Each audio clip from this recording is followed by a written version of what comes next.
This morning on Today's Family, coping with bedwetting. About 10% of all 6-year-olds and about 3% of all 14-year-olds wet the bed. Now, this can, as you imagine, be difficult for the child to deal with and a real blow to their self-esteem. So how do you help your child overcome bedwetting?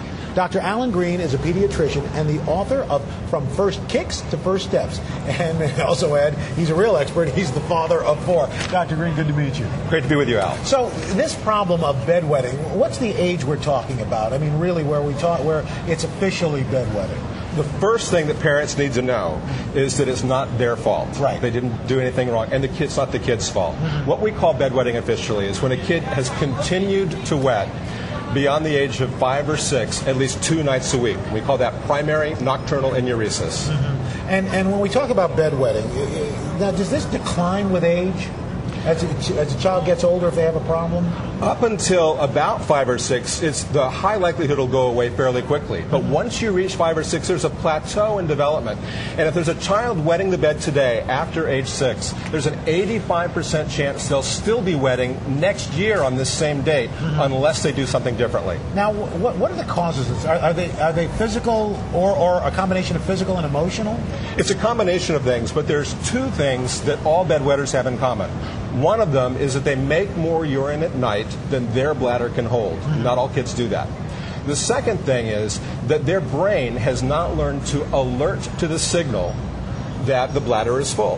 For most of us, what happens, if the bladder does fill up, a message will get to our brain, we will send a message back down to tighten up the sphincter a little bit, hold it until the morning, or we'll start dreaming about water and we will wake up. It'll arouse us. But bedwetters are heavy sleepers. They don't get the message. So that's one of the things. If your child's a heavy sleeper, that may be a sign that there's a problem. Exactly. How much of this is medical? Is medical? That causes like some sort of physiological situation.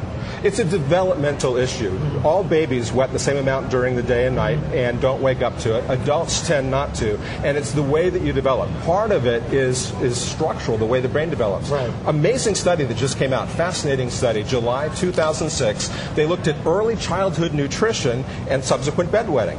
And what we found was that babies in the first year of life who got lots of DHA, an omega-3 fatty acid that's found in breast milk, the best source of it, they're 80% less likely to bedwet years down the road than those who didn't get it. So another argument for breastfeeding. Another argument for breastfeeding. If you do have a bedwetter, there are products on the market, obviously, to help out with that. So the best way to treat it is to train the brain. And to do that, you use a just-in-time alert. It's a moisture-sensing alarm, like some of these down here. And the way that it works, this red is an auditory alarm.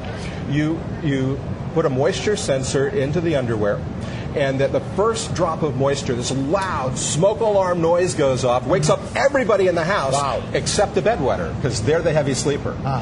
And then you take them to the bathroom, and they'll finish going, and then because they stop instantly when they hear the noise. Right. But then after a couple of weeks, they start waking up with the alarm. And a couple more weeks, they start waking up before the alarm. And then soon they don't even have to wake up because they send the message back down to hold it in. And then they're also basically kind of like diapers, but they look more like underwear. And this is especially good for kids under 5 or 6 that are going to outgrow it on their own, because it does not help train the brain, but it does keep the sheets dry and help with self-esteem. All right. Well, Dr. Green, thank you so much. A lot of great information. Thank you, Al. If you want more information, check out our website at today.msnbc.com.